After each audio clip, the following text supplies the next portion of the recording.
Time-sensitive status report for frontline operators. A single human warship just broke faster-than-light transit within the massive pools of energy comprising the warring fleets. Disbelief sends shockwaves through the alien fleets, their sensors registering the vessel's power signatures climbing at an alarming rate. Weapons online. Humans have come, and the game has changed. An incinerating helix of detritus rotated around the dying star in the heart of the Erethan sector, a frontier moat long fought over by competing alien factions. The star's blaring solar flares ignited the sector in showers of crimson and gold, as if broadcasting the violence that had unfolded here for generations. War had been the status quo, a constant cycle of violence, betrayal, and realignment around the great powers of this quadrant of the galaxy. Among these factions were two old foes, states the war between which had reverberated outwards, drawing in entire subsectors and small states into an expanding power struggle. One side, the Viery Collective, boasted of its advanced biotech and the genetic supremacy of its warriors. Their sleek organic shells of cruisers and destroyers had smashed innumerable world after world in their insatiable drive to expand. Opposed to them was the Atraxis hegemony, ancient empire built from centuries of militarism. Their ships were angular, covered in hard plating and ballistic cannons that pounded any resistance into submission. Each side had steadily pulled in differing minor players, mercenary groups, lower allied races, and unwilling protectorates. But there was one species that had largely been on the sidelines of the main conflict: humans. To the VA, humans were a mediocrity, an upstart race occupying a small scattering of marginal colonies. To the Atraxis, humans were little more than a curiosity, too scattered and outgunned to be taken seriously. The rest of the galaxy had similar sentiments, seeing humanity only as background noise in a galactic tapestry that was at least 100,000 years older than them. Now, though, in this critical sector, as the ultimate confrontation between the Viery and the Atraxis appeared to be upon them, an unanticipated factor had come into play: a lone, solitary warship under the flag of humanity's Terran Concordant. It had exited faster-than-light transit without a sound, slipping through to the periphery of the vast battlefield. The opposing fleets, locked in an uneasy standstill as they jockeyed for the next exchange, were quick to notice a new signature pinged sensor arrays. Nada, then disbelief: a human vessel? Here, on the Viery side, Supreme Strategist Soren peered at a group of organic command pylons within her flagship, the Prismatic Devourer. Soren's long, chitinous arms writhed in annoyance as her compound eyes danced over the floating data glyphs. For weeks, she had been implementing a devious pincer strategy to trap the Atraxis fleet. Now, a needless distraction threatened to muddy her perfect plan. The few subcommanders she had, equally confused, awaited her decision. One tiny little Terran warship hardly warranted a recalibration of the way the Viri were fighting, or so they thought. Across the field of war, Grand Admiral Cordith of the Atraxis hegemony laid upon the armored command dais of his dreadnought. The relentless hammer, the high, vaulted ceilings and metallic angles of the ship's bridge held Atraxis aesthetic, powerful, unyielding, made for combat. Eyeing the tactical hollow projection, he squinted. He blinked his eyes, and there saw a single triangular marker near the gravitational boundary. He scoffed. This technology was no match for the fleets of Atraxis battleships, carriers and interceptors that overwhelmed humanity. He gave no order to engage. Better to let the Viery squander their efforts going after that minnow. But for those humans aboard the TNS Damascus, the confrontation was no accident. They had come with a mission.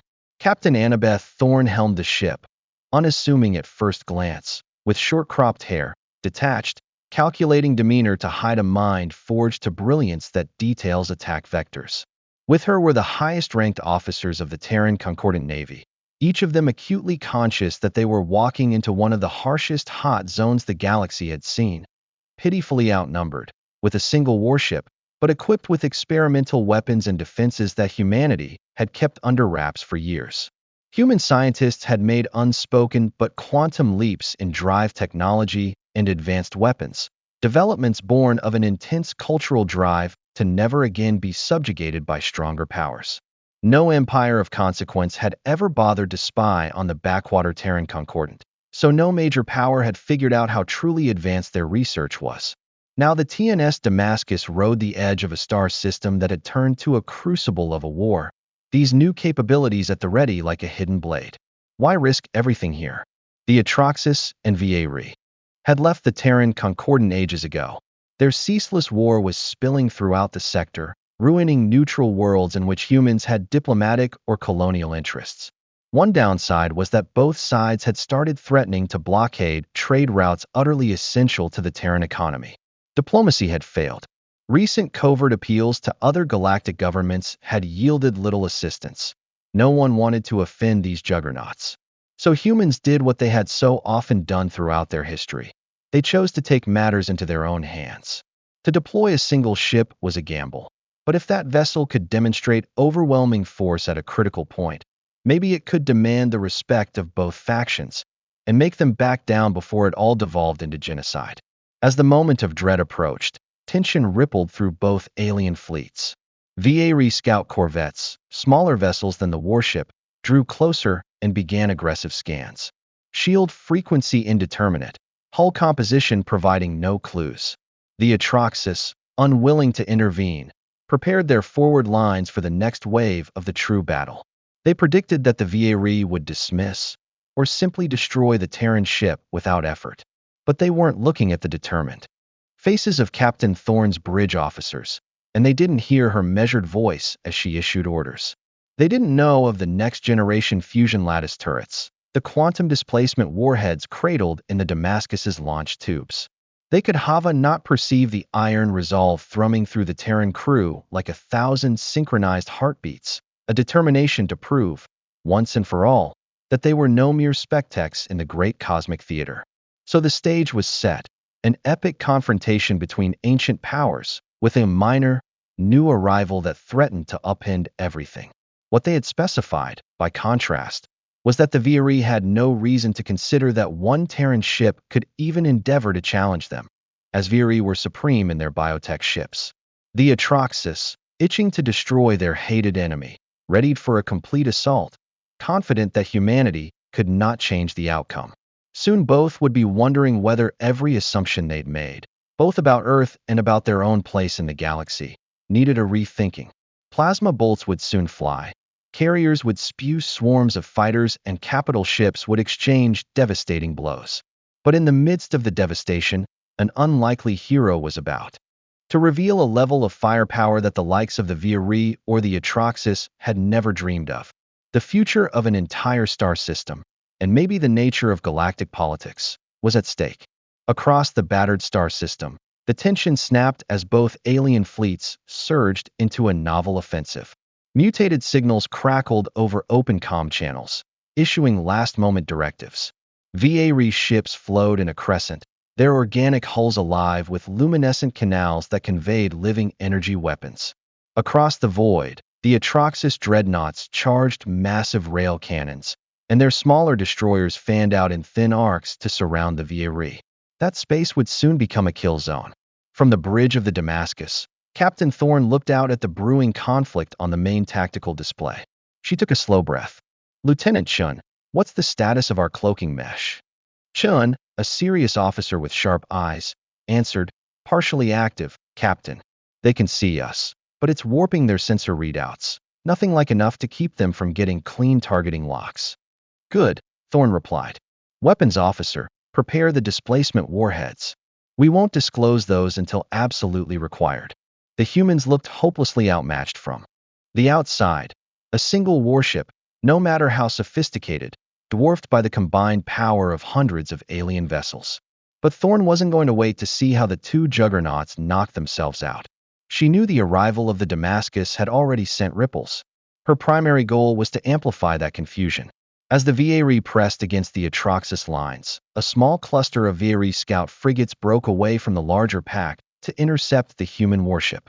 Their command structure probably believed a small amount of force was all it needed. The Damascus gripped starboard, thrusters flaring bright blue as it angled toward the frigate's approach vector. Inside the warship's armored hull, a hush of waiting descended over the crew. VA frigates closing fast, Chen reported, voice taut with concentration. They're scanning heavily, getting ready for a short-range board and capture try. They are indeed, Thorne said. Start go-at-hold to assigned waypoint. We'll pull them away from the central VA formation. A flicker of engines. The Damascus darted aft, grazing the VA frigates as they followed a trail of debris from disparate, previous encounters. The VA pressed on, organic hulls bending in unison around the contorted remains of starships. At that instant, concealed mines launched from the Damascus ripped through the air. Spines of plasma blasted out of the camouflage drones and tore through the VA frigates' unprepared shields. 2 frigates were crippled outright, their hulls pierced by superheated lances. The others splintered, trying to recover under an immediate surge of Terran retaliatory fire from the warship's main turret arrays. In the VA flagship, Supreme Strategist Soren gasped. Impossible, she hissed. There is no Terran vessel that should have these capabilities. Her aides rushed to explain the abrupt losses. Their intelligence had categorized humans as technologically backwards. But these mines were sophisticated and expertly carried out, as if the Terrans had studied VRE operational behaviors for decades. Soren felt a fury rise to replace confusion. She ordered a new detachment of cruisers brought to bear on the Damascus, and when they arrived commanded them to rend the meager form of human craft as a lesson. Meanwhile, the Atraxis capital ships saw a golden opportunity. The VA had reallocated resources to combat the Terran. The Atraxis pounded the VA lines with unending ballistic salvos. The system exploded in a prism of obliterative light. At the same time, Grand Admiral Cordith was checking in with his subordinates as they heard the frantic reports on the Atraxis side. The VA are crumbling on their east flank, sir, one bellowed. They seem to be distracted by that human vessel. Humans. Cordith grumbled, crossing his arms over his broad chest. If they do damage the VA, I say the distraction is welcome. Keep an eye on them, though. I preferred not to let a third person take our glory. The Atraxis pressed forward. Their battleships rained down rail gun slugs the size of cargo containers. VA organic shielding pulsed and collapsed under the barrage. Biological filaments broke, and whole living hulls caved like horrible balloons before bursting in gobs of glowing matter. All the while, the Damascus twisted and spun through the space, letting out carefully aimed bursts from its fusion lattice turrets. A fancy thruster technology that used short bursts of extraordinary acceleration made it seem to the unblinking observer like it was in a handful of places at a time. It was no mean juggernaut. Lots of near-miss blasts rattled its shields, but the humans displayed a preternatural agility, dodging them and reducing direct hits. Tension aboard the Damascus bridge rose.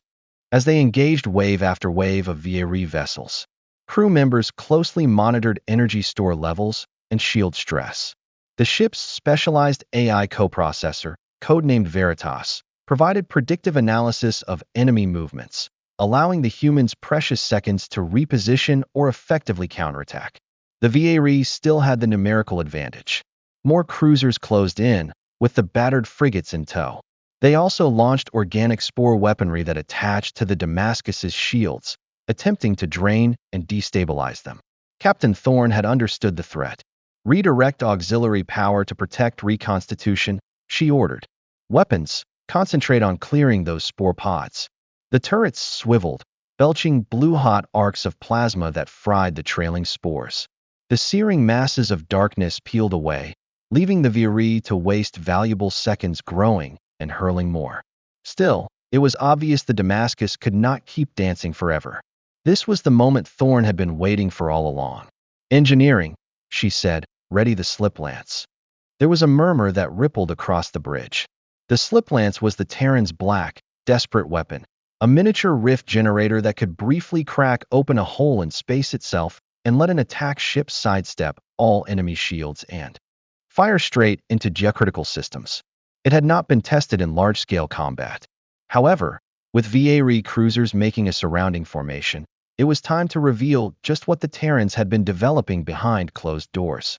Sliplance charged, Captain, the engineering chief said, her voice taut. We have ensured that the coordinates are locked onto the lead VA cruiser. Thorne gave a single nod. Fire. A focused distortion wave rippled into the vacuum from the underside of the Damascus. For a moment, the starfield behind that wave flickered, bent by some gravitational anomaly. The outer plating of the lead Viri cruiser shimmered. Then, in a sonic cataclysm, an immense chunk of the cruiser's core burst out of it, as though ripped away by a phantom hand. The cruiser's fibrous body collapsed, venting fluids and the organic pilots within.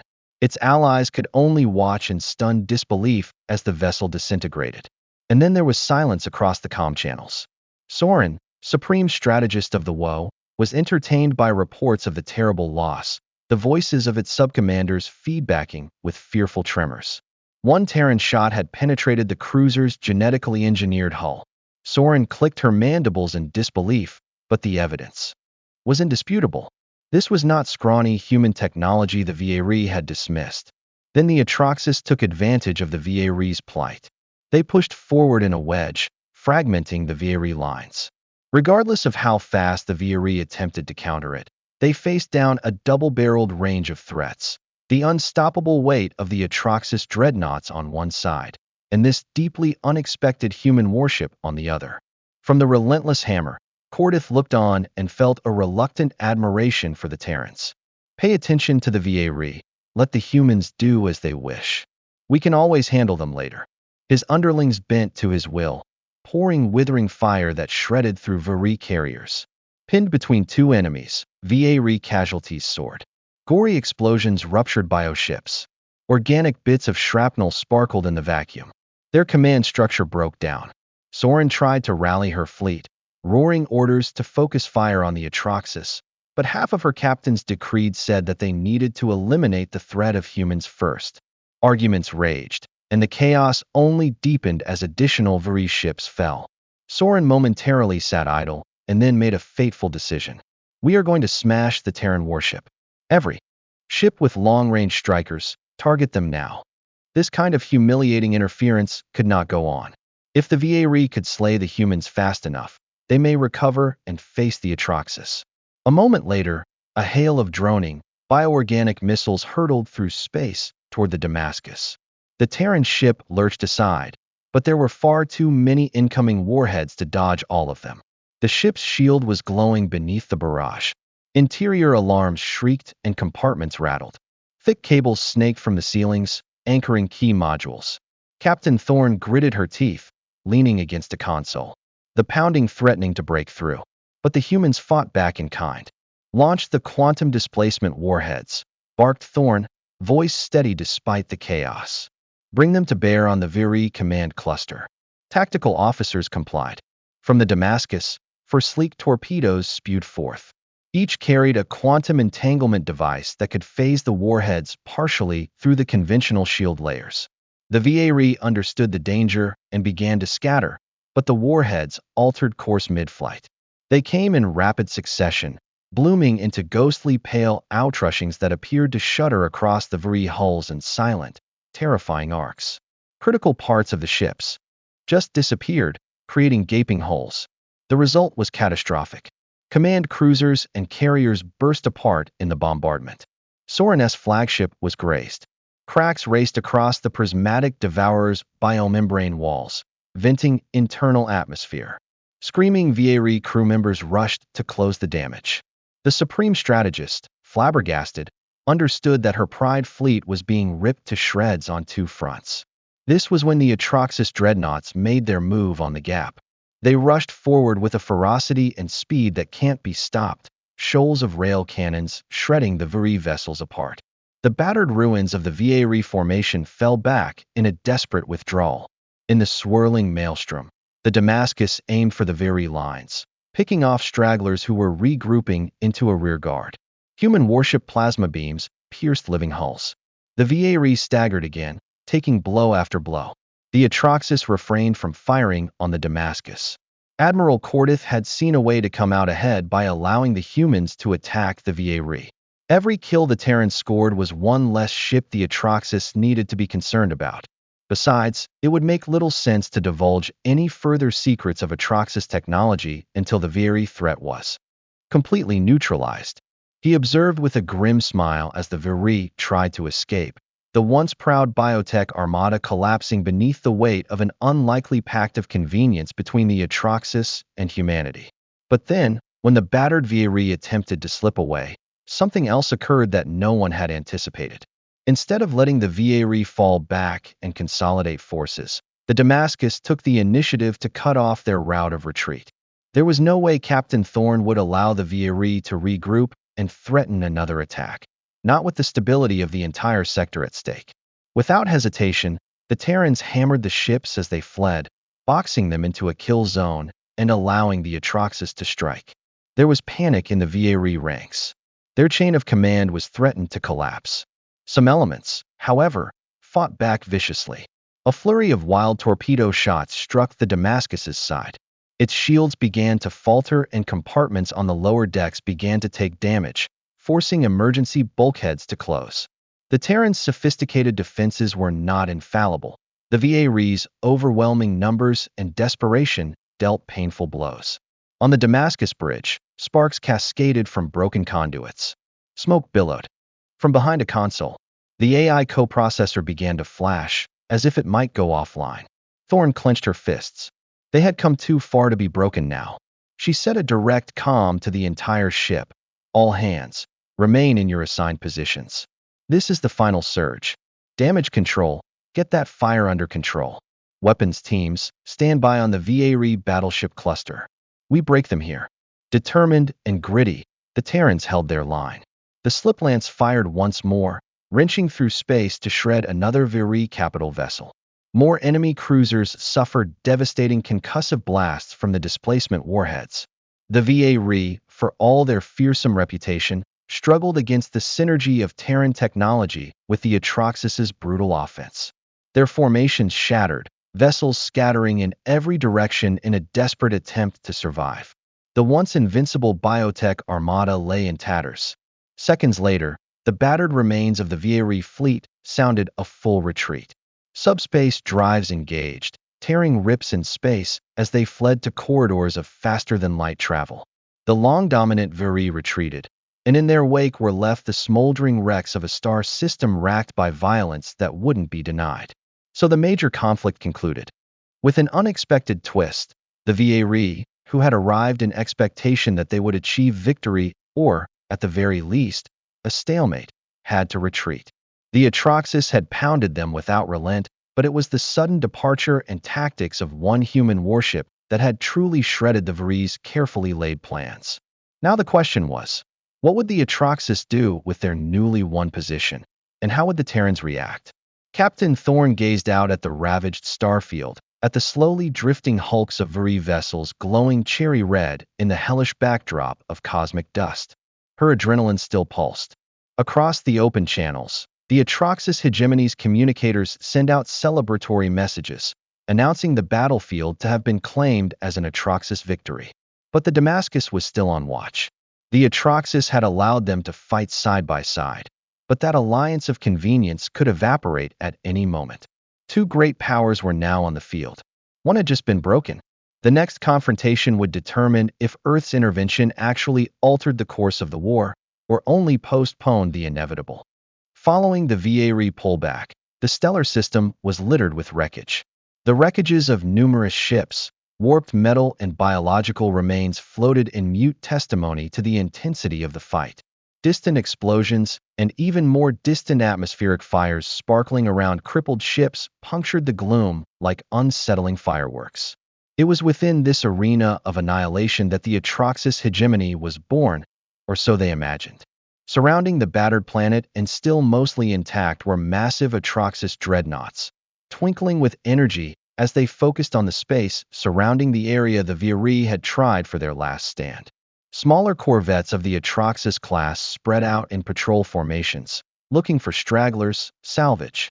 Grand Admiral Cordith, his pride bloating, meant to seize every inch of soil, every whiplash of tech left behind. The TNS Damascus meanwhile hung at the outer edge of the field, shields severely dented, hull singed but still operational. The bridge of Captain Thorn was abuzz. Medics rushed to treat wounded crew and engineers scrambled to establish stable power distribution. The captain herself managed to keep her cool at the center of it all, conferring with her officers. Captain, movement detected from the Atroxis Dreadnought Group, Lieutenant Chun said. They're changing formation, maybe to surround us. Thorn narrowed her eyes.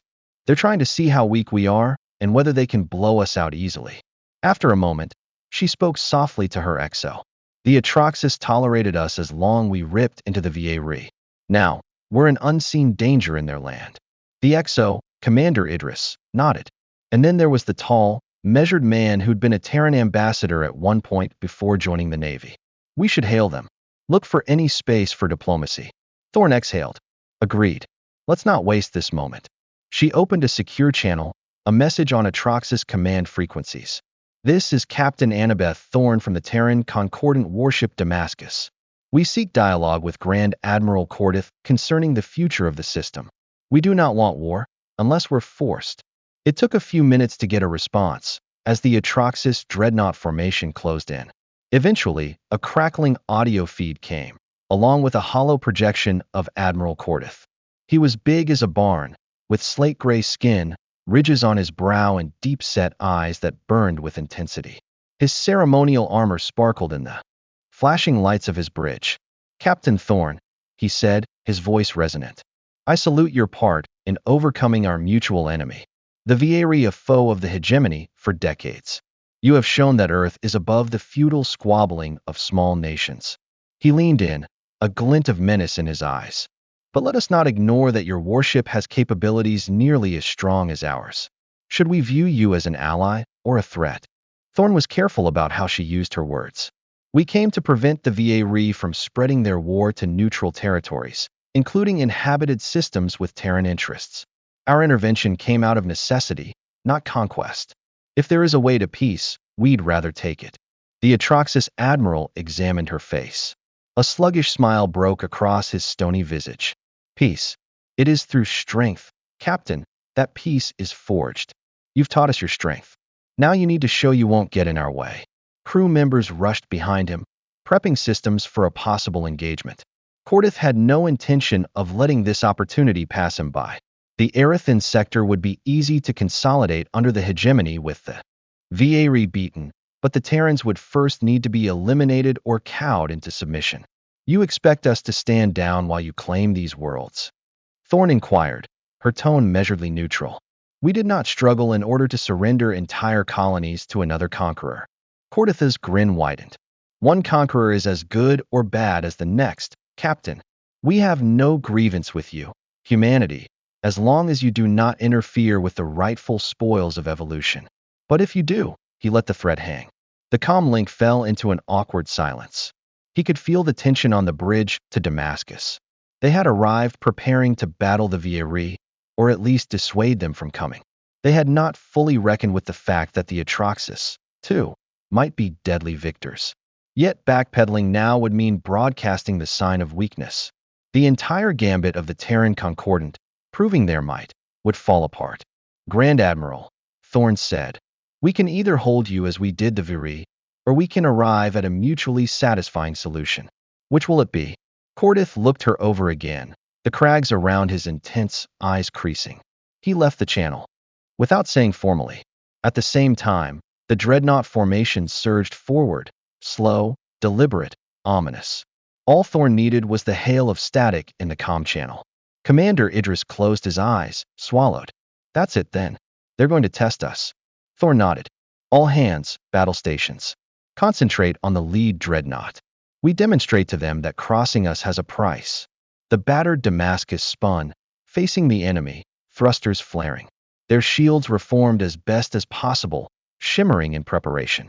Weapons banks charged, the Sliplance Rift generator began to spool. At the same time, the Atroxis sent wave upon wave of fighter bombers, diving in a broad arc to probe the Terran's flak screens. The first clash was near instant. The Damascus punished the fighter bombers with accurate plasma fire, scattering them. But the Atroxis had many more. They tested the weak points in the Terran shields with advanced ballistic missiles. The Terrans fired salvo after salvo of near-perfect targeting solutions, given to them from the AI coprocessor. Dozens of munitions flared harmlessly in a brilliant display of debris. But the Atroxis dreadnoughts advanced every second, Caraxi warships positioning their giant rail cannons. On the Damascus, damage control teams. Sealed hull breaches caused by the fight with the VA.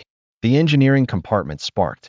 Power levels risked fluctuating under the stress of prolonged combat. Facing a multi-dreadnought full-on attack could be lethal. Captain Thorne, however, held firm. She opened up with counter-battle space rack after rack of displacement warheads targeting the lead Atraxis dreadnought. Point defenses on the dreadnought managed to intercept 2 warheads, but the other 2 struck near the starboard propulsion. Quantum repercussions rent the armor plating, leaving the dreadnought hobbled. For just a moment, Cordith's image reappeared, grimacing but unbowed, giving orders for his other capital ships to move to flank the Terrans. A savage exchange followed. The Damascus spun through space, firing at corvettes and interceptors. The Sliplance drilled partial holes into a second dreadnought, disabling its forward batteries. But each shot the Terrans fired drained their precious energy. It would not be able to sustain this rate of fire for much longer. While bolt after bolt from the Atraxis hammer-blow rail cannons hammered bone-rattling shots into the Terran shields in sequence. Thrusts had weakened the shield harmonics to the point that they flickered dangerously. On the bridge, Thorne gritted her teeth, studying the tactical readout. Lieutenant Shun, we can't withstand a simultaneous volley from all 3 dreadnoughts. Their threshold troop formation, we need to break it or we're done. Chin's eyes flitted over readouts. We can attempt a high-energy burn from our primary thruster in order to skirt behind the debris field. Make them come at us one at a time. Thorne nodded. Let's do it.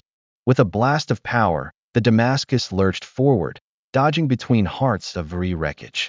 The Atraxis dreadnoughts pursued.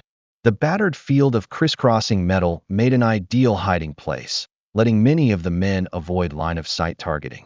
The Terrans exploited that opening to trap the endmost dreadnought. A single Sliplance shot cut through its aft section. Secondary explosions cascaded, leaving the warship adrift. But the cost was high. Another dreadnought spotted an opening in the wreckage and fired a point-blank rail cannon blast. The missile struck the port side of the Damascus. Alarm klaxons shrieked. Bulkheads tore. Emergency doors sealed before atmosphere lost in several decks. The crew was shaken, the casualties mounting. In the central corridor by the engine room, Commander Idris braced himself against swirling smoke. He yelled commands to a damage control crew. Keep the reactor stable. If we lose containment, we lose everything. The next wave of Atraxis fire pounded the Terran shields to criticals. The ship trembled. Through it all, though, Thorne would not budge. We can still make one decisive strike, she spoke to her weapons officer, voice firm. We've got to take out the lead dreadnought's core reactor. If that goes, it could set off a cascade that will scare the rest away. The weapons officer entered new coordinates. Sliplance charging, but we lack the power for a displacement warhead volley. If the Sliplance shot doesn't, he said, then we'll have to count on our main cannons to finish the job. Then that's what we are going to do, Thorne said. Ready. Fire. One last rift wave fired out of the Terran warship. It was a swirling distortion that streamed through space, visible to the naked eye as a dark twinkle. The lead dreadnought, battered from damage earlier in the battle, attempted to maneuver away. But it was large, too encumbered. The Sliplance beam hit close to the forward midsection, penetrating heavy plating. A second section of the dreadnought's hull buckled outward a moment later in a violent meltdown. Its lights flickered. Inside, explosions rang out, and whole decks became engulfed in flames. Convinced destruction is at hand, the surviving bridge crew of the Atraxis dreadnought cut power to some parts in an attempt to isolate the meltdown. But the damage was critical. Admiral Cordith, his expression distorted with anger, was forced to give the order for an emergency withdrawal. One dreadnought was adrift, one was in the middle of a meltdown, and one had lost its primary engines. The rest of the Atraxis fleet, primarily smaller ships, couldn't take on the Damascus by themselves. Fall back, Cordith bellowed across open comm lines. Withdraw from the system, all forces. We'll regroup and come back fresh, with reinforcements if we need. And thus began a ragged retreat amongst the seemingly unstoppable Atraxis hegemony that had loomed so large just a moment before. The battered dreadnoughts limped away with faltering engines. Scavenger fighters and destroyers fled, jumping to FTL routes to escape further destruction. The Terrans, despite suffering horrific damages, had held their line. The delusion of invincibility that the VA and the Atraxis had shared together and had taken implicitly upon themselves had been broken by a single human warship. When the vacuum finally stopped, the Gunk Grimstar system was left to the Damascus. Captain Thorne scanned the ruin. Her ship was listing a bit, power flickering. But they had done it. Two of the galaxy's great powers, each with fleets that could shatter the stars themselves, had underestimated a Terran warship and paid the price. Cheers rang through the halls of the Terran ship, muted by the awareness that many had perished or suffered injury. The silence that ensued was both relief and shock, and the understanding that they had forever changed how the galaxy saw humanity. Thorne activated the ship-wide announcement system. Her voice was gentle but tinged with pride. To all crew, mission accomplished, we did it. The two antagonistic fleets have retreated. Stand by to rescue any survivors in the wreckage and coordinate repair efforts. We are bruised, but we are still afloat. You have fulfilled your responsibility and written a new chapter in our history. From the mangled helm stations to the smoke-choked engineering decks, a thrill of satisfaction crawled through the Terran crew. They had achieved a victory no one in the galaxy, not even the Terrans themselves, would have dared to predict. The price was extreme, but the statement was clear. The humans had never again been innocent bystanders in ally fights over the galaxy. Their power, born of cunning, ingenuity, and resilience, was undeniable. For the next few days, the Damascus stayed in the Erethan sector, conducting extensive repairs and humanitarian aid where she could. Although the region was littered with the carcasses of Veri and Atraxis warships, a curious stillness descended over the star system. Both empires had retreated, nursing their wounds and contemplating their next moves. Through the subspace transmissions, news of the battle spread, and the multitude of factions in galaxy went into a muted uproar. From sundry listening posts and rogue merchants, the reports flowed in. A single Terran warship had driven the vaunted Veri collective to retreat, then held the Atraxis hegemony at bay. Those stories always circulated in faraway starports. This particular account was corroborated by eyewitness logs, by sensor recordings, and by the undeniable fact that the Veri, as well as the Atraxis, had retreated from a crucial strategic sector. Skepticism gave way to awe, then to concern. Across Earth and the Terran colonies, the news was greeted with celebration and wary introspection. Civilians celebrated, dubbing Captain Thorne and her crew heroes who had demonstrated the prowess of humanity upon the galactic stage. Politicians debated what this would mean for future relations.